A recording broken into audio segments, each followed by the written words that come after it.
ഇന്നലെ നമ്മൾ ബേസിക്സ് ഇന്നുകൂടെ കുറച്ചുകൂടെ പറയാനുണ്ടെന്ന് പറഞ്ഞു. ഇന്നലെ സഞ്ചിത കർമ്മത്തിനെ കുറിച്ച് പറഞ്ഞു. കാരണം നമ്മുടെ കർമ്മഫലം, ഈ കർമ്മഫലമാണ് കർമ്മഫലം എന്ന് പറഞ്ഞാൽ അതിന്റെ വേറൊരു പേരെന്താണ്? കാരണശരീരം. സ്ഥൂല ശരീരം, സൂക്ഷ്മ ശരീരം, കാരണശരീരം.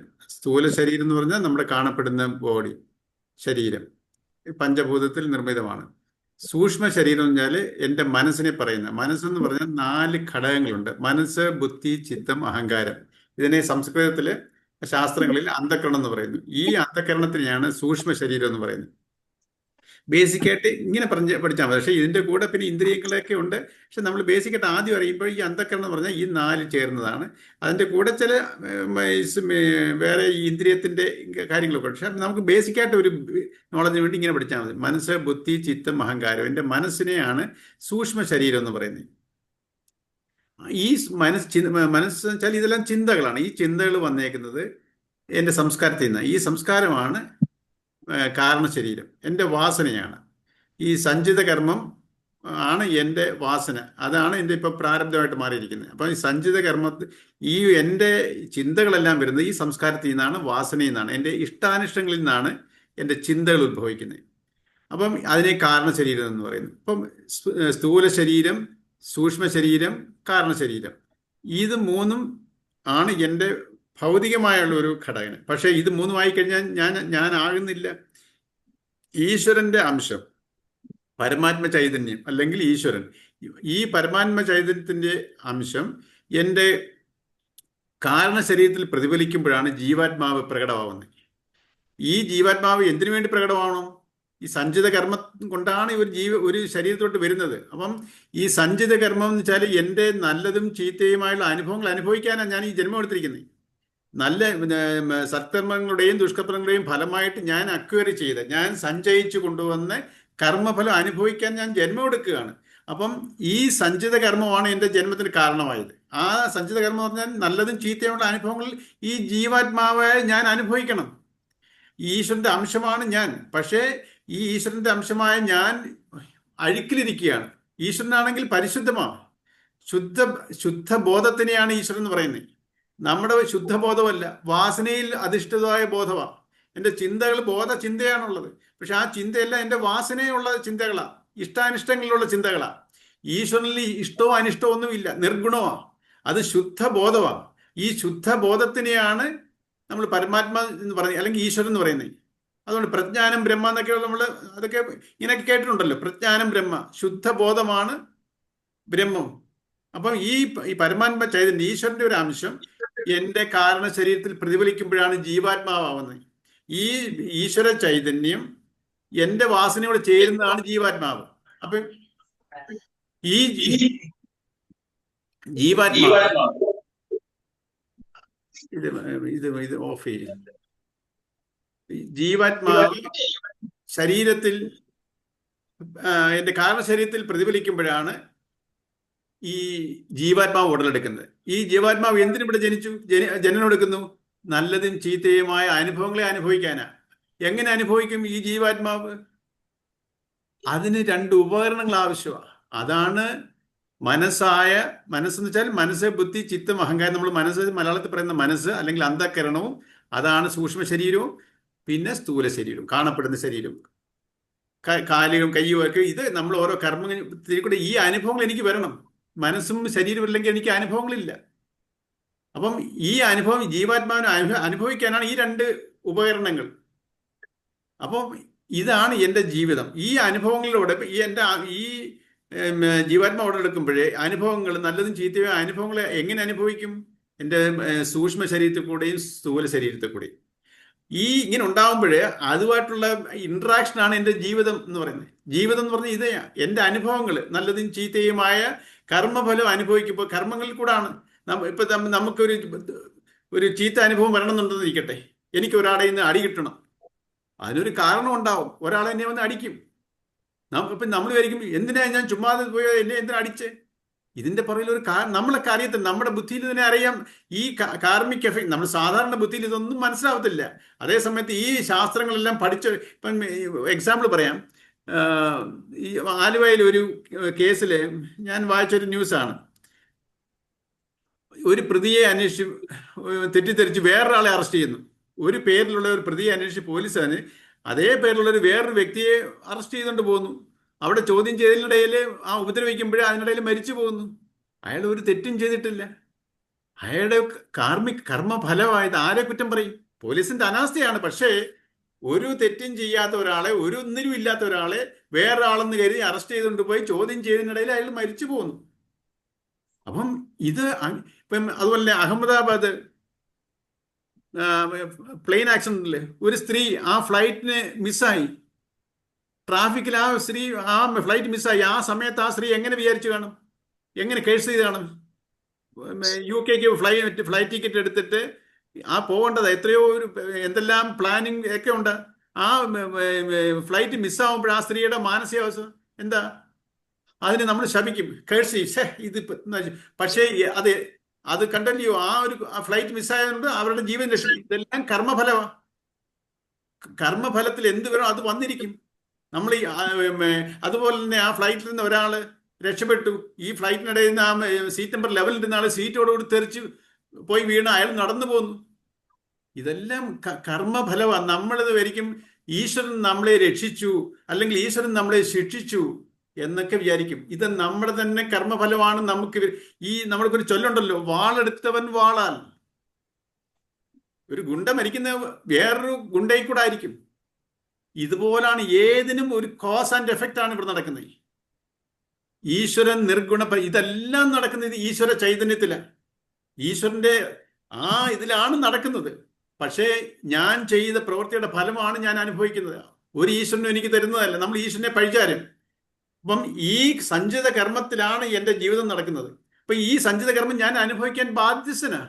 ഈ സഞ്ചിത കർമ്മം ഒരു ശരീരത്തിലൂടെ പ്രകടമാകുമ്പോൾ പിന്നെ അതിനെ പ്രാരബ്ധം എന്ന് പറയും. നമ്മൾ ഈ മനുഷ്യ ജീവിതം പ്രാരബ്ധമാണ്, ദുരിതങ്ങൾ നിറഞ്ഞത്. പ്രാരബ്ധം വെച്ചാൽ സുഖവും ദുഃഖവുമായിട്ടുള്ള അനുഭവങ്ങൾ ഞാൻ ഈ ജീവാത്മാവ് അനുഭവിക്കണം. അപ്പം ഈ അനുഭവങ്ങളെ അനുഭവിച്ച് ഞാൻ ഈ ശരീരം ജനിച്ചതാ, അത് മരണപ്പെടും. ജനിച്ചതെല്ലാം മരണപ്പെടും. പക്ഷെ എനിക്ക് മരണമില്ല, കാരണം ഞാൻ ജനിച്ചതല്ല. നമ്മൾ തോന്നുന്നത് നമ്മുടെ ജനനത്തിലാണ് ഞാൻ ഉടലെടുത്തത്. ഞാൻ കഴിഞ്ഞ ജന്മത്തിലേ ഉണ്ട്. ഞാൻ പല പല ശരീരങ്ങൾ എടുക്കുന്നു. അല്ലാതെ എനിക്ക് ജീവാത്മാവിന് മരണമില്ല. അതുപോലെ ഞാനിപ്പം ആണായിട്ട് ജനിച്ചിരിക്കുന്നു, അടുത്ത ജന്മം പെണ്ണായിരിക്കും. ഈ ജീവാത്മാവിന്റെ തലത്തിൽ ആണും പെണ്ണും ഇല്ല. ശരീരതലത്തിലേ ഉള്ളൂ ആണും പെണ്ണും. ജീവാത്മാവും ഈശ്വരന്റെ അംശമാണ്. ഈശ്വരൻ ആണുമല്ല പെണ്ണുമല്ല. അതൊരു പവറാ, ശക്തിയാ, ശക്തിവിശേഷമാണ്. ഞാനും ഈശ്വരന്റെ അംശമാണ്. അപ്പം ഈ ഈശ്വരന്റെ അംശത്തിൽ മാലിന്യം കലർന്നു. ഏത് മാലിന്യം? വാസന എന്ന് പറയുന്നത് കർമ്മഫലം. ഞാൻ ഉണ്ടാക്കിയ കർമ്മഫലം. ഈ കർമ്മഫലമാണ് എന്നെ പിടികൂടിയിരിക്കുന്നത്. അതുകൊണ്ടാണ് എന്നെ ഈശ്വരനിൽ നിന്ന് മാറി നിൽക്കുന്നത്. പിന്നെ എനിക്ക് ഈശ്വരനോട് ചേരേണ്ടതുണ്ട്. ഈ കർമ്മഫലത്തിന്, ഈ വാസനാ മാലിന്യങ്ങളെ ഞാൻ നിർമ്മാർജ്ജനം ചെയ്താൽ ഞാൻ വന്നിടത്ത് തന്നെ പോയി ചേരും. അതാണ് മോക്ഷാവസ്ഥ. അപ്പൊ ഞാൻ ഈ പ്രാരബ്ധം നടത്തിക്കൊണ്ടിരിക്കുമ്പോഴേ കൃഷ്ണൻ പറയുന്നു, മനുഷ്യജന്മമാണ് നമുക്ക് മോക്ഷം കിട്ടാൻ ഏറ്റവും ഹയസ്റ്റ് ജന്മം. എത്രയോ ഒരു 85 lakhs പലതരം ജീവനുകളുണ്ടെന്നാണ് പറയുന്നത്. ഇത് എത്രയോ ശരീരങ്ങൾ എടുത്തിട്ടുണ്ട് നമ്മൾ. ആ ശരീരങ്ങൾ എനിക്ക് മനുഷ്യജന്മം കിട്ടിയിരിക്കുന്നു. ഈ മനുഷ്യജന്മത്തിൽ കൂടെ മാത്രമേ എനിക്ക് മോക്ഷത്തിന് അർഹതയുള്ളൂ. അപ്പൊ എനിക്ക് മോക്ഷം കിട്ടണമെങ്കിലോ ഈ മനുഷ്യജന്മത്തിനെ ഞാൻ യൂട്ടിലൈസ് ചെയ്യും. ഞാൻ കർമ്മത്തിൽ കൂടെ എൻ്റെ കർമ്മത്തിൽ കൂടെ മാത്രമേ കർമ്മഫലം ഇല്ലാതാക്കാൻ പറ്റത്തുള്ളൂ. നമ്മൾ കർമ്മം ചെയ്യാതിരുന്നാൽ കർമ്മഫലത്തിനെ മാറ്റാൻ പറ്റത്തില്ല. അതുപോലെ തന്നെ കർമ്മത്തിനെ നമ്മൾ ഈ കർമ്മയോഗത്തിൽ ചെയ്തില്ലെങ്കിൽ ഞാൻ കർമ്മഫലം കൂട്ടിക്കൊണ്ടിരിക്കും. കർമ്മവും കർമ്മയോഗവും എന്ന് വെച്ചാല് വികാരത്തിൽ ചെയ്യുന്നത് കർമ്മവും വിവേകത്തിൽ ചെയ്യുന്നത് കർമ്മയോഗവും. ഇതാണ് വ്യത്യാസം. കൃഷ്ണൻ നമ്മളെ ഈ ജന്മത്തിനെ ഉയർത്താൻ, ഞാനിപ്പം ശരീരത്തിന്റെ ലെവലിൽ ഹയസ്റ്റ് ഇവോൾവ് സ്റ്റേജിലെത്തിക്കഴിഞ്ഞു. എൻ്റെ ഉയരേണ്ടത് മനസ്സിനെയാണ്. ഈ മനസ്സിനെ ഞാൻ എങ്ങനെ പ്രവർത്തിച്ചാൽ എനിക്ക് ഈശ്വരനിൽ എത്തിച്ചേരാം? ഇതാണ് ശാസ്ത്രങ്ങൾ നമ്മളെ ചൂണ്ടിക്കാണിക്കുന്നത്. ഈ പ്രവർത്തനം എന്ന് വെച്ചാൽ എൻ്റെ കർമ്മ പദ്ധതികൾ. നമ്മളിപ്പോ ഇതിനെക്കുറിച്ച് ഈ സത്യങ്ങളെ ഈ ശാസ്ത്രങ്ങൾ പഠിക്കാത്തതുകൊണ്ട് ഈ സത്യങ്ങളൊന്നും മനസ്സിലാവുന്നില്ല. നമ്മൾ നമ്മുടെ മനസ്സ് എന്തൊക്കെയോ ചെയ്ത് ചിന്തിച്ച് കൂട്ടുന്നതിനനുസരിച്ച് ഞാൻ പ്രവർത്തിച്ചു കൂട്ടുന്നു. പിന്നെയും ഞാൻ കർമ്മഫലം കൂട്ടിക്കൊണ്ടേയിരിക്കുന്നു. എൻ്റെ പ്രാരബ്ധങ്ങൾ കൂടിക്കൊണ്ടിരിക്കുക, കുറയുകയല്ല. എങ്ങനെ കർമ്മം ചെയ്താൽ ഈ പ്രാരബ്ധം കുറഞ്ഞ് എനിക്ക് ഈശ്വരനോട്ട് എത്തിച്ചേരാൻ പറ്റുമെന്നുള്ളതാണ് നമ്മൾ ഈ ശാസ്ത്രങ്ങൾ പഠിക്കുമ്പോൾ നമുക്ക് മനസ്സിലാവും. ഈ ഈശ്വരനോട്ട് എത്തിച്ചേരുക എന്ന് പറഞ്ഞാൽ എൻ്റെ അർത്ഥം എന്താ? ഞാൻ സ്വസ്ഥത, എൻ്റെ ലൈഫിൽ സ്വസ്ഥത, ശാന്തി, സമാധാനം. ഇപ്പോഴോ നമുക്ക് ശാന്തിയും ഇല്ല, സമാധാനവും ഇല്ല. നമ്മളിപ്പം ഇതെല്ലാവരും കർമ്മം ചെയ്യുന്നത് സുഖത്തിന് വേണ്ടിയാണ്. ഈ സുഖത്തിന് വേണ്ടിയാണ്, സുഖവും സമാധാനത്തിന് വേണ്ടി എല്ലാവരും കർമ്മം ചെയ്യുന്നത്. ആരും ദുഃഖത്തിന് വേണ്ടിയോ അശാന്തിക്ക് വേണ്ടിയോ ആരും ഇവിടെ കർമ്മം ചെയ്യുന്നില്ല. എല്ലാവരും അവരവരുടെ ശരികളിൽ കൂടെ പൊയ്ക്കൊണ്ടിരിക്കുന്നു. ഈ ലോകത്തിന്റെ അവസ്ഥ നോക്കിയാലോ, ദുരിതാവസ്ഥ കൂടിക്കൊണ്ടിരിക്കുന്നു.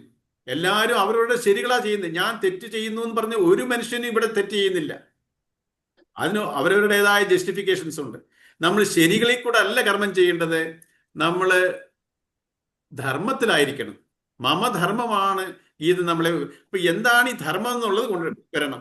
ഈ ധർമ്മം എന്താണ്, അധർമ്മം എന്താണ്? ഇപ്പൊ നമ്മുടെ ജീവൻ തന്നെ, ഇപ്പം ഈ മഹാഭാരത യുദ്ധം ധർമ്മവും അധർമ്മവും തമ്മിലുള്ള ഏറ്റുമുട്ടല. ഇത് തന്നെയാണ് നമ്മുടെ ഉള്ളിൽ നടക്കുന്നത്. നമ്മുടെ ഉള്ളിൽ നല്ല ചിന്തകളും ദുഷിച്ച ചിന്തകളും ഉണ്ട്. ഇത് തമ്മിൽ എപ്പോഴും ക്ലാഷാണ്. എങ്ങനെ വേണം നമുക്ക്? നമ്മൾ അധർമ്മം ഒരു ഒരു തരത്തിൽ എൻ്റെ വികാരങ്ങൾ, എൻ്റെ ഇഷ്ടാനിഷ്ടങ്ങൾ. വേറെ ധർമ്മം. ധർമ്മം ചേർന്ന് വിവേകം. ഞാൻ ഇന്നലെ പറഞ്ഞല്ലോ, ഈ എന്താണ് ഈ വിവേകം എന്ന്? ഈ നമ്മളെ നിലനിർത്തുന്ന ഞാൻ ചൈതന്യം, ഈശ്വരന്റെ അംശമാണ്. ആ ചൈതന്യം എന്നിലുണ്ട്. ആ ചൈതന്യത്തിൽ നിന്ന് വരുന്ന ബുദ്ധിയെയാണ് വിവേക ബുദ്ധി. അതാണ് വിവേകം. എൻ്റെ വികാരത്തിൽ നിന്ന് ഒരു ബുദ്ധിയുണ്ട്, അത് വികാര ബുദ്ധിയാണ്. ഞാൻ വിവേകത്തിൽ ചെയ്യണം. വിവേകം എങ്ങനെ വരും? നമ്മൾ ഈ വികാരങ്ങളെ, മനസ്സിനെ നമ്മൾ സബ്സൈഡ് ചെയ്ത് നമ്മൾ മാനേജ് ചെയ്യണം. ഈ മനസ്സ് പ്രക്ഷുബ്ധമായാലോ വിവേകത്തിന് വരാൻ സ്പേസ് ഇല്ല, അവിടെ പ്രകടമാവത്തില്ല. മനസ്സ് ശാന്തമായി കഴിയുമ്പോൾ, നമ്മൾ രാത്രി കിടക്കുമ്പോൾ മനസ്സ് ശാന്തമാണ്. പകല ഭയങ്കര പ്രക്ഷുബ്ധാസയിലിരുന്ന ദേഷ്യത്തിലോ വിഷമത്തിലോ അസൂയയിലോ ഏതൊക്കെയോ വികാരങ്ങളിരുന്ന ഒരു മനസ്സ് രാത്രിയൊക്കെ ആകുമ്പോൾ കുറെ കഴിയുമ്പോൾ ഇത് സബ്സൈഡ് ആവും. ആ സമയത്ത് നമുക്കൊരു ഇത് വരും, ഡയറക്ഷൻ വരും. നീ ചെയ്ത് തെറ്റായി പോയി, അല്ലെങ്കിൽ നീ ഇങ്ങനെ ചെയ്യണമായിരുന്നു എന്നൊക്കെയുള്ള മനസാക്ഷി നമ്മളോട് പറയുന്നുണ്ട്. ഓരോരുത്തരുടെയും ഇതിനെ നമ്മൾ തിരിച്ചറിയണം. പക്ഷെ ഇതിനെയൊക്കെ നമ്മുടെ മനസാക്ഷി ഇങ്ങനെ പറയുന്നെങ്കിൽ അതിനെ തള്ളിക്കളയാണ് നമ്മൾ ചെയ്യുന്നത്. ഇത് ഞാൻ ഇങ്ങനെയൊക്കെ ചെയ്ത് ഇതുകൊണ്ട് അത് ശരിയാണെന്ന് നമ്മളെ സമർത്ഥിച്ചുകൊണ്ടിരിക്കും. ന്യായീകരിച്ചുകൊണ്ട് നമ്മൾ മുന്നോട്ട് പോയിക്കൊണ്ടിരിക്കുന്നു. എൻ്റെ ദുരിതം ഞാൻ കൂട്ടിക്കൊണ്ടേയിരിക്കുന്നു. അപ്പം നമ്മളെ ധർമ്മത്തിന്, ഈ കർമ്മഫലത്തിന്, എൻ്റെ കർമ്മഫലം ചെയ്യാൻ എൻ്റെ ആഗ്രഹങ്ങളാണ്, എൻ്റെ ഇഷ്ടം അനിഷ്ടം. ഓരോരുത്തർക്കും ഓരോ ആഗ്രഹങ്ങളുണ്ട്. ഈ ആഗ്രഹ നിവൃത്തി എങ്ങനെ നിവർത്തിക്കണം, എങ്ങനെ കർമ്മം ചെയ്യണം, ഈ ആഗ്രഹത്തിന് വേണ്ടി എങ്ങനെ കർമ്മം ചെയ്യണം എന്നാണ് കൃഷ്ണൻ പറയുന്നത്. നമ്മൾ ആഗ്രഹങ്ങളെ ഉപേക്ഷിക്കാൻ പറയുന്നില്ല കൃഷ്ണൻ. എല്ലാവരും അവരവരുടെ ഇഷ്ടങ്ങളിൽ കൂടെ, ആഗ്രഹങ്ങളിൽ കൂടെ മാത്രമേ മുന്നേറാൻ പറ്റത്തുള്ളൂ. ഈശ്വരനോട് ലയിക്കണമെന്നെങ്കിൽ നമ്മൾ കൊണ്ടുവന്ന വാസനകളെ നമ്മൾ അനുഭവിച്ച് മൊത്തം തീർക്കാൻ പറ്റത്തില്ല. ഈ അനുഭവിച്ചുകൊണ്ട് ഇരിക്കുമ്പോൾ തന്നെ നമ്മൾ ഇതിനെ ഇല്ലാതാക്കാൻ ശ്രമിക്കണം. അതിനുള്ള വഴികളുണ്ട്. അത് മനുഷ്യന് മാത്രമേ അത് ചെയ്യാൻ കഴിയൂ. അതുവരെയുള്ള മൃഗജന്മത്തിൽ വരെ അത് ചെയ്യാൻ പറ്റത്തില്ല, സാധ്യമല്ല. അതിനാണ് മനുഷ്യന്മം തരുന്നത്. ആ മനുഷ്യന്മത്തിൽ നമ്മൾ ഇതിനെ സത്യങ്ങളെയെല്ലാം മനസ്സിലാക്കിയാൽ എൻ്റെ കർമ്മഫലത്തിനെ, എൻ്റെ വാസനകളെ, എൻ്റെ കാരണശരീരത്തിനെ എനിക്ക് പതുക്കെ പതുക്കെ ഇല്ലാതാക്കാൻ പറ്റും. ഈ കർമ്മഫലം ഉണ്ടായത് കർമ്മത്തിൽ കൂടെ, കർമ്മങ്ങൾ ചെയ്താണ് കർമ്മഫലം ഉണ്ടായത്. ആ കർമ്മഫലത്തിനെ കർമ്മങ്ങൾ ചെയ്ത് കുറയ്ക്കാം. എങ്ങനെ കർമ്മം ചെയ്യണം? ധർമ്മത്തിൽ കർമ്മം ചെയ്യണം. അപ്പം ഗീത നമ്മളെ പഠിപ്പിക്കുന്നതും നമ്മളെ നയിക്കുന്നതും നമ്മുടെ ജീവിതത്തിൽ ഉണ്ടാവുന്ന എല്ലാ കർമ്മവും ധർമ്മത്തിന്റെ പാതയിൽ ചെയ്യാനാണ്. നമ്മൾ രാവിലെ എഴുന്നേൽക്കുന്നു, രാത്രിയിൽ കടന്നുറങ്ങുന്നു, ഒരു ദിവസം പോകുന്നു, അടുത്ത ദിവസം വരുന്നു. നമ്മൾ ഇങ്ങനെ ഓരോ ദിവസവും പൊയ്ക്കൊണ്ടിരിക്കുക. നമ്മുടെ ഓരോ ദിവസങ്ങളും പോയി നമ്മൾ അടുത്ത ജന്മത്തിലോട്ട് നീങ്ങിക്കൊണ്ടിരിക്കുക. അപ്പൊ ഓരോ ദിവസവും ഞാൻ ഉണർന്നത് തൊട്ട് ഉറങ്ങുന്നത് വരെ ഞാൻ എന്തെല്ലാം കർമ്മങ്ങൾ ഇവിടെ ചെയ്യുന്നുണ്ട്. അത് ധർമ്മത്തിൽ ചെയ്യണം. എന്നുവെച്ചാൽ ഞാൻ വികാരത്തിന് അടിമപ്പെട്ടായിരിക്കരുത് ചെയ്യുന്നത്. അഹന്ത, ഞാന് എൻ്റെ എന്നുള്ള ഭാവത്തിലായിരിക്കരുത്. സമർപ്പണ ബുദ്ധി. നമ്മളെല്ലാം ഈശ്വരന് സമർപ്പണം. എന്തുകൊണ്ട്? എൻ്റെ ജീവൻ തന്നെ ഇരിക്കുന്നത് ഈശ്വരനില്ല. പക്ഷെ നമ്മളത് മനസ്സിലാക്കുന്നോ? ഞാൻ ഇരിക്കുന്നത് ഈശ്വരനിലാണ്, ഈശ്വരനിൽ ഇരുന്നാണ് ഞാൻ സംസാരിക്കുന്നതെന്ന് നമ്മൾ പ്രവർത്തിക്കുന്നത് നമ്മൾ മനസ്സിലാക്കുന്നില്ല. ഞാൻ എൻ്റെ മിടുക്കുകൊണ്ട് ഞാനിതെല്ലാം അറിഞ്ഞു, ഞാൻ ഹാർഡ് വർക്ക് ചെയ്തു, ഇതെല്ലാം അതുകൊണ്ട് എൻ്റെ മിടുക്കിൽ ഞാൻ അഭിമാനിക്കുക. ഇതെല്ലാം ഈശ്വരന്റെ പ്രസൻസിലാണ് നടക്കുന്നെന്നുള്ള ബോധ്യം ഓരോ നിമിഷവും നമുക്കുണ്ടാവണം. നിരന്തര ചിന്തനം. ഞാൻ ഈ ഈശ്വര ചൈതന്യത്തിലാണ് എനിക്കിത് ചെയ്യാൻ സാധിച്ചത്. ആ കൃതാർത്ഥ, ആ സമർപ്പണ ബുദ്ധിയിലായിരിക്കണം ഓരോ കർമ്മങ്ങളും ചെയ്യുന്നത്. രാവിലെ എഴുന്നേറ്റത് രാത്രി ഉറങ്ങും നമ്മൾ എന്തെല്ലാം ചെറുതും വലുതും ആയിട്ടുള്ള കാര്യങ്ങൾ ചെയ്തുകൊണ്ടിരിക്കുന്നു. ഇതെല്ലാം അഹന്ത മമതയില്ല, ഞാൻ എൻ്റെ എന്നുള്ള ഇല്ലാതെ. ഇപ്പം നമ്മൾ 100% നമ്മൾ അഹന്തയെ മമതയിലാണ് കാര്യങ്ങൾ ചെയ്ത് കൂട്ടിക്കൊണ്ടിരിക്കുന്നത്. ഇതിനെ നമ്മൾ മനസ്സിലാക്കി റിയലൈസ് ചെയ്ത് നമ്മൾ പതുക്കെ നമ്മൾ ട്രൈ ചെയ്യണം, പരിശീലിക്കണം. പരിശീലിക്കാതെ നമുക്ക് മോക്ഷം സാധ്യമല്ല. ശരീരത്തിന് മോക്ഷം കിട്ടും, അത് ഒന്നും പരിശീലിച്ചില്ലെങ്കിലും ശരീരത്തിനെ എത്ര നല്ലതായിട്ട് കൊണ്ടു നടന്നാലും എത്ര മോശമായിട്ട് കൊണ്ടു നടന്നാലും അത് വന്നിടത്തോട്ട് തന്നെ പൊയ്ക്കോളും. പഞ്ചഭൂതത്തിൽ നിന്ന് വന്ന ശരീരം പഞ്ചഭൂതത്തിൽ നിലനിന്ന് പഞ്ചഭൂതത്തിലോട്ട് നയിച്ചോളും. അതിന് നമ്മൾ ഒരു എഫർട്ടും വേണ്ട. പക്ഷേ നമ്മൾ ആ ശരീരത്തിന് വേണ്ടിയാണ് നമ്മൾ എടുക്കുന്ന എല്ലാ എഫർട്ടുകളും. ഈ മനസ്സിനെ ഈശ്വരനിലോട്ട് കൊണ്ടുപോകാൻ മോക്ഷത്തിന് വേണ്ടി ആരും പ്രയത്നിക്കുന്നില്ല. വളരെ ചുരുക്കം പേരെ ഇതിനെക്കുറിച്ച് അറിയുന്നുള്ളൂ. ഈ അറിവില്ലായ്മയിൽ നമ്മൾ ജീവിച്ചു പോകുന്നു, നമ്മൾ ദുരിതത്തിലാണ്. അപ്പം ഈ ഒരു അറിവ് നമ്മൾ ഗീതയെ കൂടെ നമുക്ക് ഇതാണ് കിട്ടുന്നത്. അല്ല ഗീത നമ്മൾ ശ്ലോകങ്ങൾ കുറെ കാണാൻ പഠിച്ച് കുറെ തത്വങ്ങൾ പഠിച്ച് എനിക്ക് ഗീത അറിയാം, കാണാതെ നല്ലോണം, അതിനകത്ത് ഒരു കാര്യമില്ല. ഈ പറയുന്ന തത്വങ്ങൾ എൻ്റെ ജീവിതത്തിൽ അപ്ലൈ ചെയ്യാൻ പറ്റുന്നുണ്ടോ? 100% ഇത് പ്രാക്ടിക്കൽ ഓറിയന്റഡ് ആണ്. അല്ലാതെ ഒന്നും സാധിക്കാനൊക്കാത്ത ഒരു സിദ്ധാന്തമല്ല കൃഷ്ണൻ ഇവിടെ പറയുന്നത്. എത്രയോ എത്രയോ എല്ലാം പ്രാക്ടീസ് ചെയ്ത് മോക്ഷത്തിലോട്ട് പോയിട്ടുണ്ട്. അത് നമുക്കും സാധിക്കും. പക്ഷെ നമ്മൾ ഇതിനെ ഉൾക്കൊള്ളണം.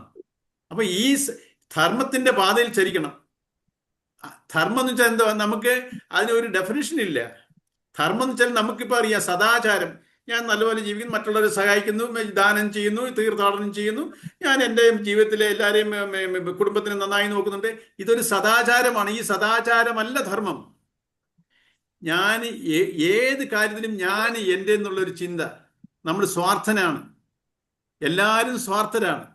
ഈ സ്വാർത്ഥത ഇതൊരു വിഷം പോലാണ്. ഈ സ്വാർത്ഥതയെ നമ്മൾ ഡൈല്യൂട്ട് ചെയ്യണം. നമ്മൾ ഏതൊരു കാര്യത്തിലും നമ്മൾ മാത്രം ഒതുങ്ങി, ഏത് കാര്യത്തിലും നമ്മൾ ഈ ഞാൻ എന്ന ഭാവമില്ലാതെ, ഇതെല്ലാം ഈശ്വരൻ നടക്കുന്നു, എൻ്റെ മിടുക്കല്ല. ഇപ്പം നമ്മൾ ശരീരബുദ്ധിയിലായിരിക്കുന്നത്. കാരണം എനിക്ക് ഞാൻ ഈശ്വരനായിരിക്കുന്നതെന്ന് എനിക്ക് അറിവില്ല. അതെന്തുകൊണ്ടാണ് നമുക്ക് അറിവില്ലാത്തത്? ഞാൻ ഈശ്വരന്റെ അംശമാണെന്ന് എനിക്ക് അറിവില്ലാത്ത എന്തുകൊണ്ടാ? ഏതോ ഒന്ന് നമ്മളെ മറയ്ക്കുന്നുണ്ട്. നിങ്ങൾക്ക് പറയാമോ? നമ്മൾ ഈശ്വരന്റെ അംശമാണെന്ന് നമുക്ക് അറിവില്ലാത്തത് എന്തുകൊണ്ടായിരിക്കും? ഏതോ ഒന്ന് നമ്മൾ ഈശ്വരനിൽ നിന്ന് നമ്മളെ മറയ്ക്കുന്നുണ്ടല്ലോ നമ്മുടെ ജീവിതത്തില്. ഞാൻ എൻ്റെ വ്യക്തിത്വത്തില് ഏതോ ഒരു ഫാക്ടർ എന്നെ ഈശ്വരനിൽ നിന്ന് മറയ്ക്കുന്നു. എന്നിട്ട് എനിക്ക് തോന്നുന്നത് എന്തുവാ? ഞാൻ ഈ ശരീരമാണ്, എൻ്റെ ബുദ്ധി പ്രവർത്തിക്കുന്നു, ഇതാണ് ഞാൻ ഇങ്ങനെ ജീവിച്ചുകൊണ്ടിരുന്ന, ഞാൻ നല്ല കർമ്മങ്ങൾ ചെയ്ത്, പിന്നെ എനിക്ക് കഷ്ടബന്ധങ്ങളൊക്കെ വരുമ്പോഴോ ഇതൊക്കെ ഈശ്വരൻ തരുന്നു. ഈശ്വരൻ എവിടെ ഇരിക്കുന്നു? ഈശ്വരൻ തൂണിലും തുരുമ്പിലും, നമ്മളെല്ലാവരും പറയും തൂണിലും തുരുമ്പിലും ഉണ്ട്, എല്ലായിടത്തും നിറഞ്ഞു നിൽക്കുന്ന ഈശ്വരൻ എന്ന് പറയും. പക്ഷെ നമ്മളിലുണ്ടെന്ന് നമുക്ക് വിശ്വാസമുണ്ടോ? എന്തുകൊണ്ടില്ല? ഏതോ ഒരു ഫാക്ടർ തന്നെ മറയ്ക്കുന്നു. എന്താ മറയ്ക്കുന്നത്? നമ്മുടെ വാസനയാണ് മറയ്ക്കുന്നത്. കാരണം ഈശ്വരൻ ഈ വാസനയിൽ കൂടാണ് പ്രകൃതി. പക്ഷെ വാസന എന്തോ നമ്മളെ കാണിച്ചു തരുന്നത്? നമ്മുടെ ശരീരത്തിനെ കാണിച്ചു തരുക, എൻ്റെ മനസ്സിനെ കാണിച്ചു തരുക. അതാണ് നീ മറ്റതിനെ മറയ്ക്കുന്നു. അപ്പം ഈ കർമ്മഫലത്തിന് ഒരു പേരും കൂടെ ഉണ്ട്. എൻ്റെ വാസന, ഞാൻ പറഞ്ഞു ഇതിന് പല പേരുകളുണ്ടെന്ന്. വാസന, കർമ്മഫലം, അജ്ഞാനം, അവിദ്യ. ഇനി ഒന്നുകൂടെ ഉണ്ട്, മായ. നമ്മളെല്ലാം ഒരു മായയില്ല. ഞാൻ ശരീരമാണ്, ഞാൻ ഈ ശരീരമാണ്, ദേഹോഹം ബുദ്ധിയിലായിരിക്കുന്നത്. ഞാൻ ദേഹമാണ്, ഈ ബുദ്ധിയിലാണ് നമ്മൾ ഇരിക്കുന്നത്. ഞാൻ ഈശ്വരനാണെന്ന് നമുക്കൊരു അറിവില്ല. ഈ വാസന മറയ്ക്കുന്നു. ഈ പുറയിലുള്ള ഇതിന്റെ പുറയിലുള്ള ആ ശക്തിയെ മറയ്ക്കുന്നു വാസന. എൻ്റെ ഓരോരുത്തരും അവരുടെ വാസന എത്രത്തോളം സ്ട്രോങ് ആണോ അത്രത്തോളം ഈ അറിവ് കിട്ടത്തില്ല. ഇപ്പം നമ്മൾ ഈ ഗീത പഠിക്കാനൊക്കെ ഒരു കാരണം നമ്മുടെ അത്രത്തോളം വാസനകൾ നേർത്തു വരുന്നതുകൊണ്ടാണ് ഇതിനെ അറിയാനുള്ളൊരു താല്പര്യം ഉണ്ടാകുന്നത്. അപ്പം ഈ വാസനയാണ് മറയ്ക്കുന്നത് ഈശ്വരനിൽ നിന്നും. ഈ വാസനയാണ് കുറച്ച് കൊണ്ടുവരേണ്ടത്. അപ്പൊ ഞാൻ എൻ്റെ ഇഷ്ടാനിഷ്ടങ്ങളിൽ കടിച്ചു തൂങ്ങരുത്. നമ്മളൊരു ധൃതരാഷ്ട്രമാവരുത്. അർജുനനും ധൃതരാഷ്ട്രം വ്യത്യാസം എന്താ? ഞാൻ എൻ്റെ വാസനകളെ മുറുകെ പിടിക്കുന്നു. രാഷ്ട്രത്തെ മുറുകെ പിടിച്ച ആളെ ധൃതരാഷ്ട്രർ മുറുകെ പിടിച്ചു. എൻ്റെ രാഷ്ട്രത്തിനെ മുറുകെ പിടിച്ച ആളാണ് ധൃതരാഷ്ട്രർ. അതുപോലെ ഞാൻ എൻ്റെ വാസന, എൻ്റെ ഇഷ്ടങ്ങൾ എനിക്ക് ഈ ഇതല്ലാതെ അങ്ങനെ വേറെ മാറ്റി ജീവിക്കാൻ പറ്റില്ല. ഇതാണ് എൻ്റെ ഇഷ്ടം, എനിക്ക് അങ്ങനെ ഒക്കത്തുള്ളൂ. ഞാൻ പിടിവാശി പിടിക്കുക, ഞാൻ അതിനോട് അറ്റാച്ച്ഡ് ആണ്. ഞാൻ എൻ്റെ വാസന എൻ്റെ പ്രബലമാണ്. അങ്ങനെയാണെങ്കിൽ എനിക്ക് ഈശ്വരനെ കുറിച്ചുള്ള അറിവേ കിട്ടത്തില്ല. അപ്പം എൻ്റെ വാസന, നമ്മൾ അർജുനായിരിക്കണം. അർജുൻ എന്ന് പറഞ്ഞാൽ എന്താ? ആർജവത്വമുള്ളവൻ. ഞാൻ ആരാണെന്നും ഞാൻ എൻ്റെ ഉത്ഭവം എവിടുന്നാണെന്നും എനിക്ക് പോകേണ്ടത് എങ്ങോട്ടാണെന്നും നമ്മൾ അറിഞ്ഞിരിക്കണം. ആർജവത്വം. ഇപ്പം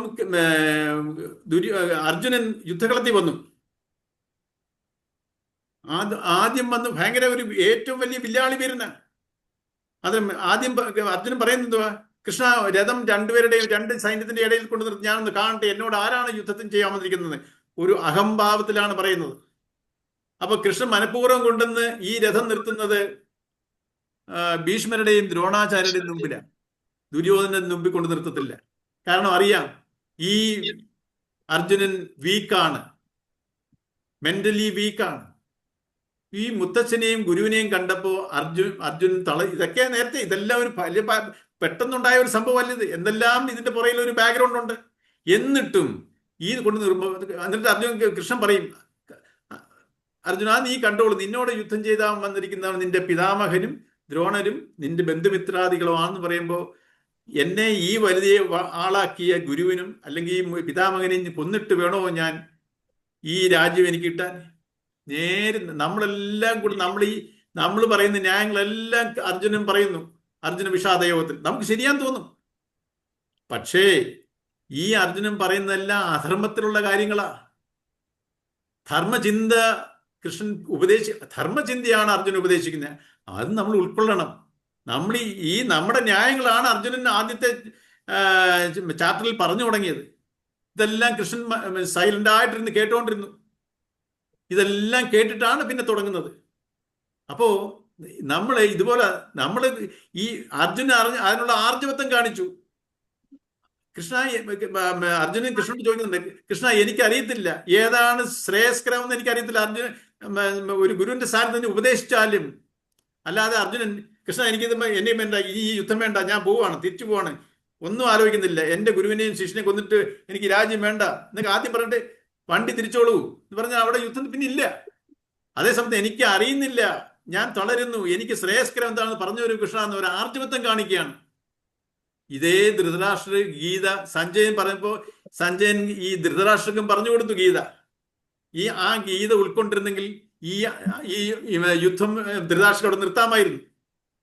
ഇത് നമ്മുടെ ധൃതരാഷ്ട്രക്ക് മക്കളോടുള്ള അറ്റാച്ച്മെന്റ്, അവരവരുടെ രാഷ്ട്രത്തിനോടുള്ള ആ അതിമോഹം, അറ്റാച്ച്മെന്റ് ആണ് ഈ ദുരിതത്തിനും നാശത്തിനും കാരണം. കൗരവന്മാരുടെയും അറിയാമല്ലോ, ഈ ധൃതരാഷ്ട്ര അവസാനം ഇവിടെ നിന്ന് ഭീമന്റെ കയ്യിൽ നിന്ന് ചോറുള്ള വാങ്ങിച്ച് കഴിക്കുമ്പോഴും വിതുരർ പറയും, നാണമില്ല നിനക്ക് പട്ടിയെ പോലെ ഇതുപോലെ ചോറ് വാങ്ങിച്ച് കഴിക്കാൻ. അതിനുശേഷം വിതുരരാണ് ഉപദേശിക്കുന്നത്, നീ ഇങ്ങനെ ജീവിക്കരുത്, നിനക്ക് മോക്ഷത്തിന് നീ അതിനുവേണ്ടി യാത്ര ചെയ്യാൻ പോകും. അങ്ങനെയാണ് ഈ ധൃതരാഷ്ട്രർ പോകുന്നത്. നമ്മുടെ ജീവിതമല്ല ഇതുപോലെ തന്നെയാണ്. ഈ കഥകളിൽ കൂടി ഈ മഹാഭാരത യുദ്ധം തന്നെയാണ് നമ്മുടെ ജീവിതവും.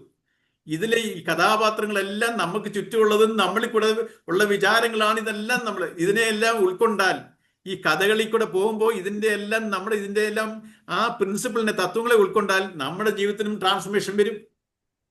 അപ്പം ഈ ധർമ്മം എന്താണെന്ന് തിരിച്ചറിയണം. ധർമ്മത്തിലായിരിക്കണം നമ്മൾ അധർമ്മത്തിൽ നിന്നിട്ട് അവസാനം എനിക്ക് ഇങ്ങനെ ആയല്ലോ നമ്മൾ. കർണൻ എന്താണ്, ഈ കർണൻ മരിക്കാനുള്ള കാരണം അറിയാമല്ലോ. ആ രഥം മണ്ണിൽ താഴുമ്പോഴ് അമ്പും വില്ലും രഥത്തിൽ വെച്ചിട്ട് വീലെടുക്കാൻ പോകുമ്പോൾ കൃഷ്ണൻ പറയും അർജുനോട്, അർജുന അമ്പെയ്യാൻ പറയും. അപ്പൊ അർജുനൻ പറയും, അത് ധർമ്മമല്ലല്ലോ, യുദ്ധധർമ്മമല്ലല്ലോ. എതിരാളി ഇങ്ങനെ ഒരു ആപത്തിൽപ്പെട്ടിരിക്കുമ്പോ നിരായുധനായിട്ട് നിൽക്കുമ്പോൾ നമ്മൾ ഈ അമ്പെയ്തുകൂടാ. കൃഷ്ണൻ നിർബന്ധിക്കുക, നീ പറയുന്ന അമ്പെയ്യാൻ പറയുന്നു. ഇത് കണ്ടിട്ട് കർണൻ ചോദിക്കുന്നു, എന്താ കൃഷ്ണൻ നിനക്ക് ഈ ധർമ്മമാണോ ഇതെന്ന് കർണൻ കൃഷ്ണനോട് ചോദിക്കുവാണ്. അപ്പൊ കൃഷ്ണൻ കർണനോട് ചോദിക്കുന്നുണ്ട്, നീ ധർമ്മത്തിനെ രക്ഷിച്ചോ, നിനക്ക് ധർമ്മത്തിനെ കുറിച്ച് പറയാൻ എന്ത് അവകാശം? ജീവിതത്തിൽ കർണൻ അധർമ്മത്തിന്റെ കൂടെ ചേർന്ന് നിന്നത് വിട്ട് അവനവന്റെ പ്രതിസന്ധി വരുമ്പോ ധർമ്മത്തിനെ കുറിച്ച്. അപ്പം വാളെടുത്തവൻ വാളാൽ, അധർമ്മത്തിന്റെ കൂടെ നിന്നവൻ അധർമ്മത്തിന്റെ വഴിയിലേ ജീവിതം പോകത്തുള്ളൂ.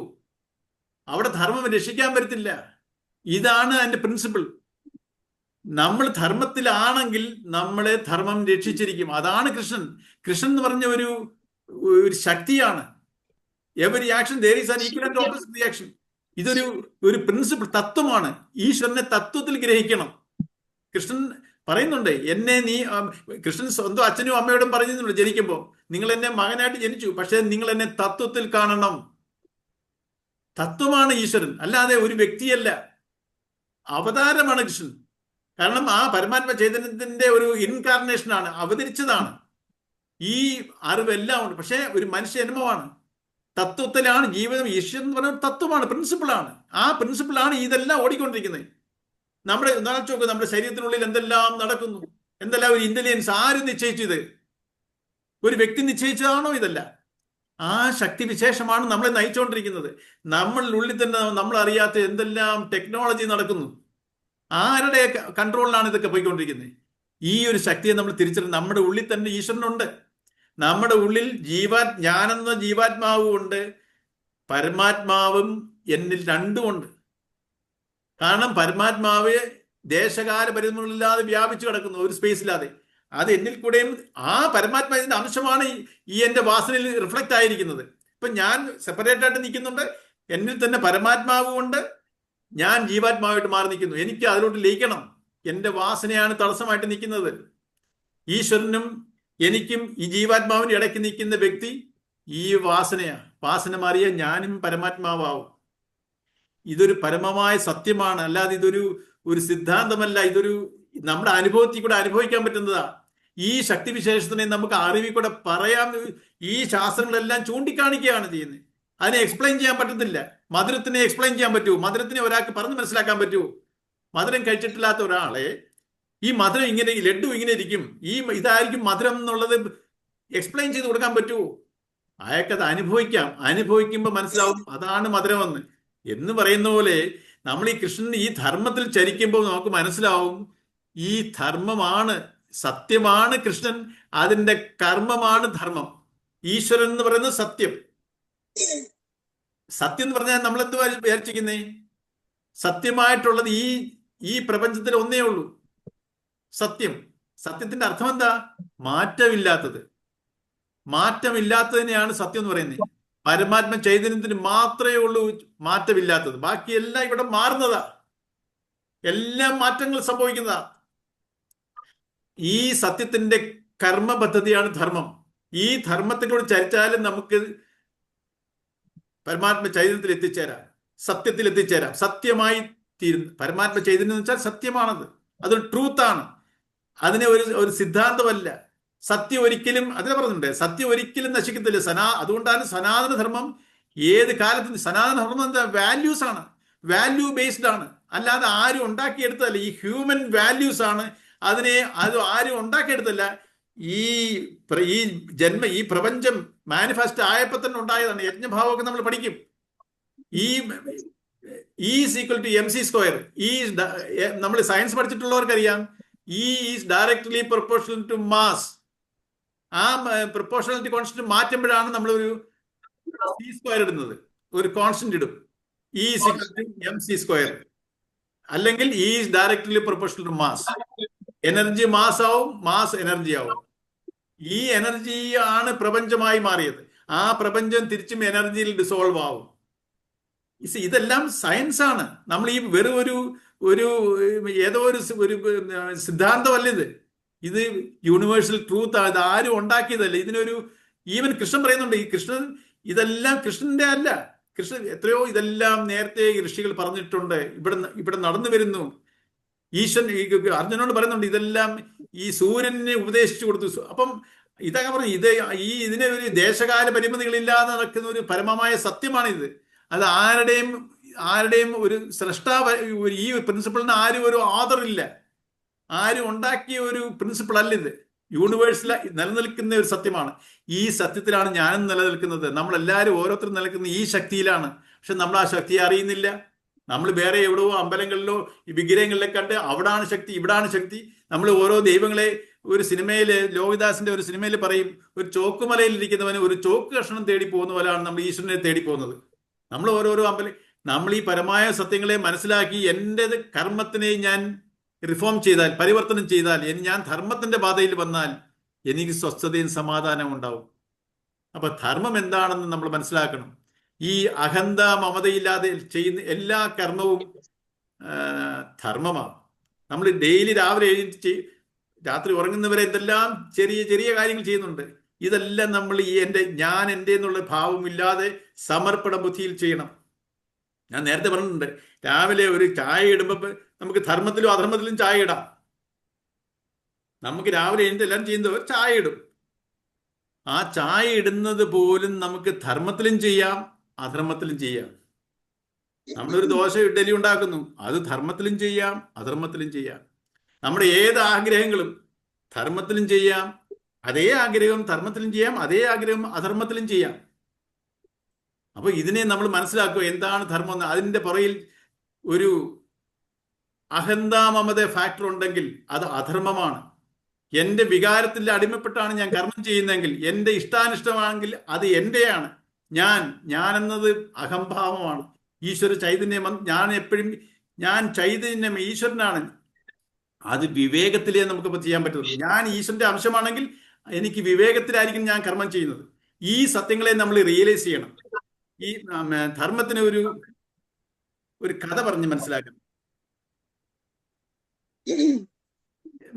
കുറെ പേര് കേട്ടിട്ടുള്ളതാണ്, കേൾക്കാത്തവർക്ക് പറയാം. പണ്ടൊരു കാട്ടിൽ കൂടെ യാത്ര ചെയ്യുന്നവര്, ആ ഒരു കാലഘട്ടത്തില് ഒരു കാട്ടിലൂടെ ഒരാൾ പോയപ്പോഴ് തിരിച്ച് അടുത്ത രാജ്യത്തോട്ട് പോകണമെങ്കിൽ രാത്രിയായി പോയി, കാട്ടിൽ പെട്ടുപോയി. ഒരു മരച്ചവിട്ടിൽ രാത്രി ഉറങ്ങാന്ന് വിചാരിച്ചിട്ട് മരച്ചവിട്ടിൽ ഒരു ആൽച്ചവിട്ടി ഇരിക്കുകയാണ്. രാവിലെ എഴുന്നിട്ട് യാത്ര പോട്ടുക. അങ്ങനെ ആദ്യം ഒരാൾ വന്നു, അങ്ങനെ തന്നെ വേറൊരാൾ വന്നു, തിരിച്ചും ഒരു മൂന്നാമതൊരാൾ വന്നു. 3 പേരായി. ഇപ്പം രാവിലെ അവർക്ക് യാത്ര തിരിക്കാൻ നോക്കത്തുള്ളൂ. രാത്രിയിൽ അവർ അന്നത്തെ കാലത്ത് ഈ ആഹാരം പൊതിക്കെട്ടി കൊണ്ടു നടക്കും. അപ്പം അവർ രാത്രി ആയില്ല, അവരവർ കൊണ്ടുവന്ന ആഹാരം കഴിക്കാൻ പോയപ്പോഴേ ആദ്യത്തെ 2 പേര് കൊണ്ടുവന്ന് അവരുടെ ഇടയിൽ ആഹാരം കൊണ്ടുവന്നിട്ടുണ്ട്. മൂന്നാമത് കൊണ്ടുവന്ന ആടയിൽ ആഹാരമില്ല. അത് അതിന് മുമ്പേ ചെല്ലാമെന്നുള്ള ധാരണയിൽ തിരിച്ചതാ. അവർ സാരമില്ല, നമുക്ക് ഷെയർ ചെയ്ത് കഴിക്കാൻ പറഞ്ഞിട്ടുണ്ട്. അവര് ആ 2 പേര് കൊണ്ടുവന്നത് 3 പേര് കഴിക്കാന്ന് പറഞ്ഞിട്ടുണ്ട്. അവർ പൊതി, ആദ്യത്തെ ആൾ കൊണ്ടുവന്ന പൊതിയിൽ 3 ചപ്പാത്തിയുണ്ട്. രണ്ടാമത്തെ ആൾ കൊണ്ടുവന്നതിൽ 5 ചപ്പാത്തിയുണ്ട്. മൂന്നാമത്തെ ആളൊന്നും കൊണ്ടുവന്നില്ല.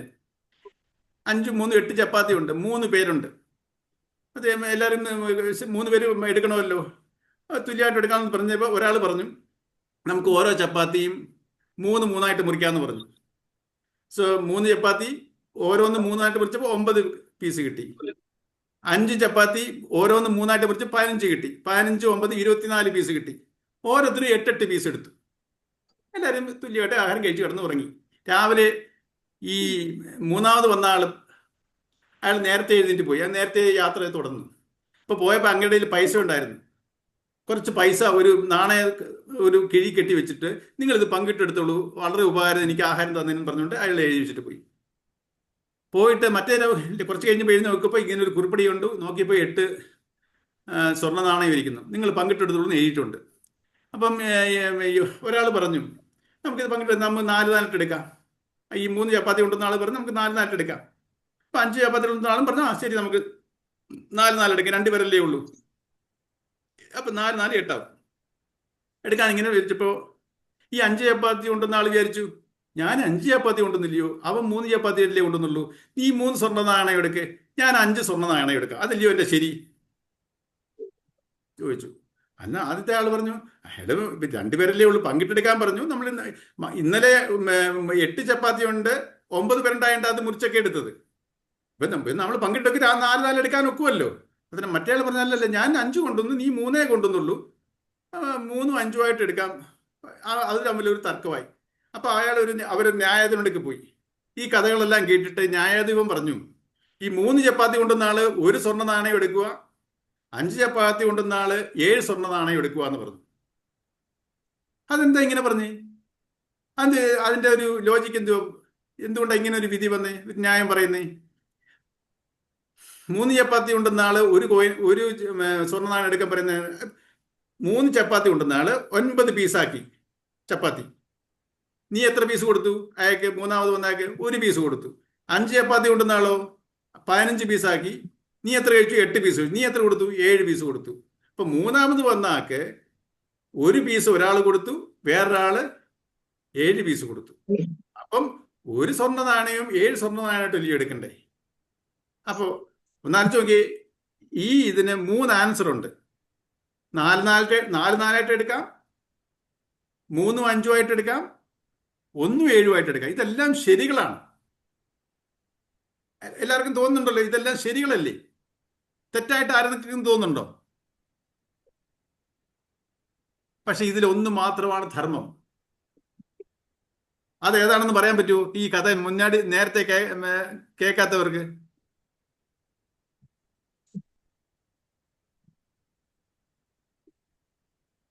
ഇതിലേതാണ് ധർമ്മമായിട്ടുള്ള ആൻസർ?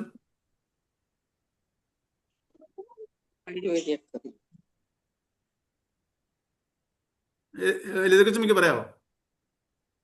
രണ്ടുപേരും പകുതി ഹാഫ് ഹാഫ് എടുക്കുക. അതെന്തുകൊണ്ട് ധർമ്മമാവുന്നു?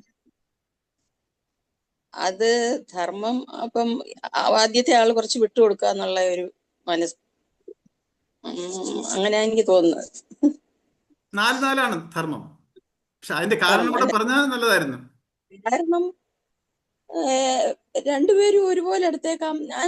അതുകൊണ്ട് ഞാൻ കൂടുതൽ കൊണ്ടുവന്നോണ്ട് കൂടുതൽ എടുക്കാൻ എനിക്ക് അവകാശം ഉണ്ടെന്ന് പറയാൻ പറ്റത്തില്ല. രണ്ടുപേർക്കും ഇപ്പൊ ഒരേപോലെ എടുക്കാമല്ലോ, അതുകൊണ്ട് അങ്ങനെ പറഞ്ഞതായിരിക്കണം എന്ന് വിചാരിക്കുന്നു ഞാൻ.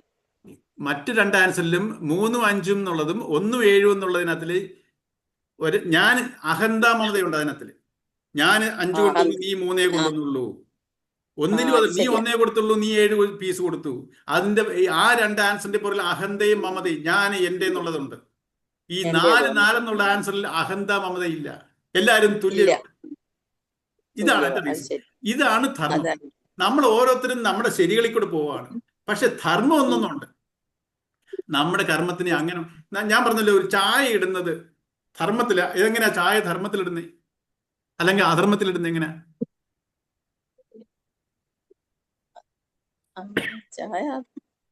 അല്ലെങ്കിൽ ദോശ ചൂടും. ദോശ ധർമ്മത്തിന് ചൂടാ, അധർമ്മത്തിന് ചൂടാ.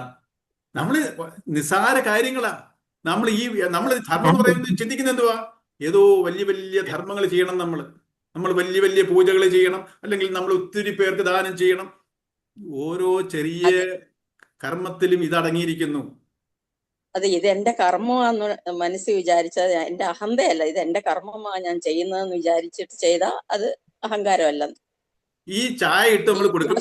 ചായ ഇടുമ്പോ നമ്മൾ വീട്ടിൽ ഒരാൾ മാത്രമല്ലല്ലോ, ഒരു ഫാമിലി ആയിരിക്കുമല്ലോ. ചായ ഇട്ട് കൊടുക്കുമ്പോ നമ്മുടെ തോന്നുന്നത് ഈ ചായ ഇതാണോ ചായ, ഇങ്ങനെയാണോ ചായ ഉണ്ടാക്കുന്നതെന്ന് ചോദിച്ചാൽ നമുക്ക് ഒരു വിഷമം വരത്തില്ലേ? അതെ, ഇങ്ങനെയാണ് ഇത് ചായ ഇടാൻ അറിയത്തില്ലയോ എല്ലായിടത്തും ചോദിച്ചാൽ നമുക്കൊരു വിഷമം വരും.